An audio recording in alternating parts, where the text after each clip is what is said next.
it's really something old and something new. Something old because it relates to an idea about cancer that originated in the 1920s, and something new because none of what I'm going to tell you is published, and it's really all been done in a very small group over the last 9 months to a year.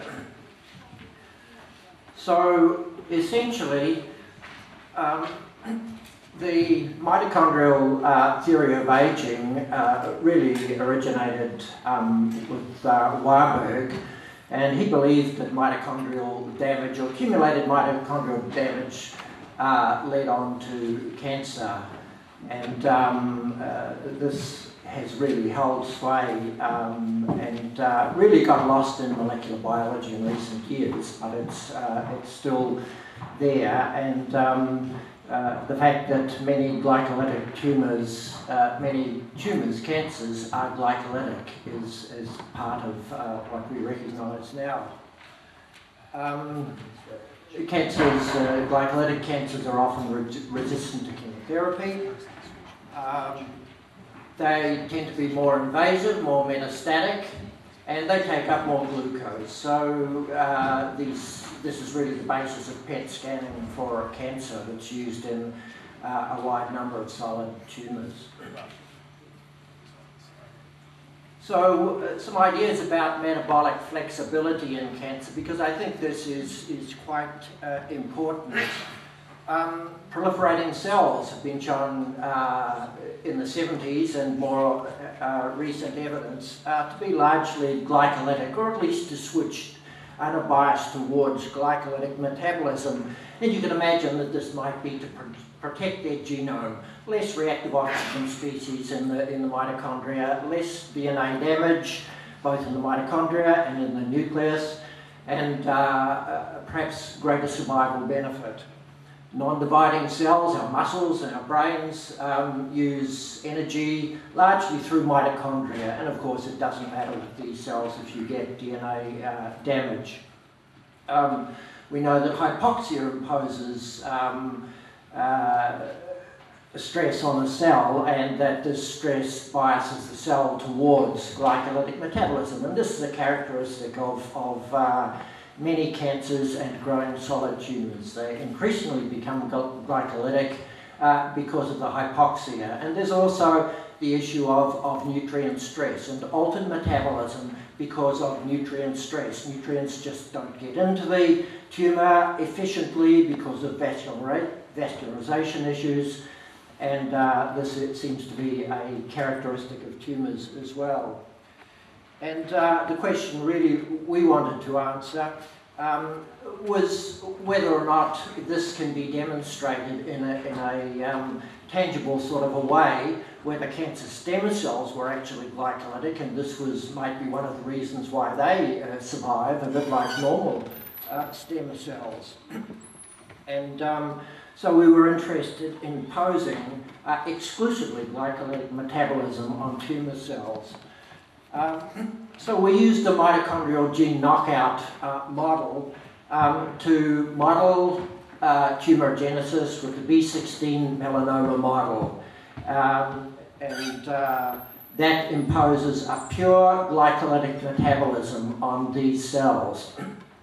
Now, you'll maybe all know that we have two genomes, one in the nucleus and one in the mitochondria. All of you might not realise that knocking out the mitochondrial genome doesn't kill the cell. The cell, in fact, can survive. And this is, of course, the survival advantage that goes back to the ideas of Warburg in the 1920s. So row zero cells then can be generated quite easily, certainly in tumours. It hasn't yet been done in somatic cells. They survive under hypoxic conditions, in fact grow a little better under hypoxic conditions.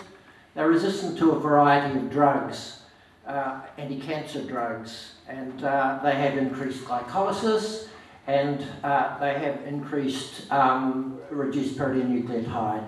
And this is perhaps what you might expect from this sort of metabolism that is very biased towards generating ATP through glycolysis. So we generated from this metastatic melanoma cell a row 0 model. We showed it did not contain a cytochrome B subunit that was encoded in the mitochondrial genome. We looked at the growth characteristics of these cells, and the row 0 cells grew.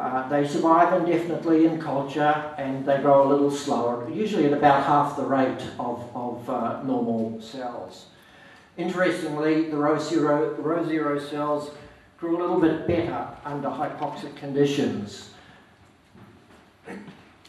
So the study design then was to inject these row 0 and control cells into mice, both intravenously, where they would grow subcutaneously, locally, and also intravenously, where they would then seed in an organ. And it's been well demonstrated that the primary organ of metastasis with this tumour is the lung.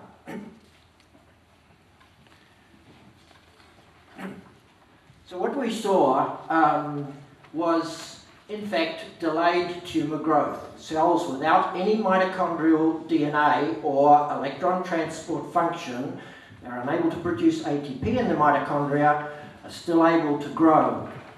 They take some time to adapt to the mouse environment, about 20 days, but they grow, and they grow, as we would expect, at about half the rate of the wild-type cells. So knocking out the mitochondrial DNA doesn't compromise tumorigenicity per se. What happens when we inject intravenously? Well, surprisingly to us, and it's perhaps exactly the opposite to what we expected, these cells did not form lung tumours.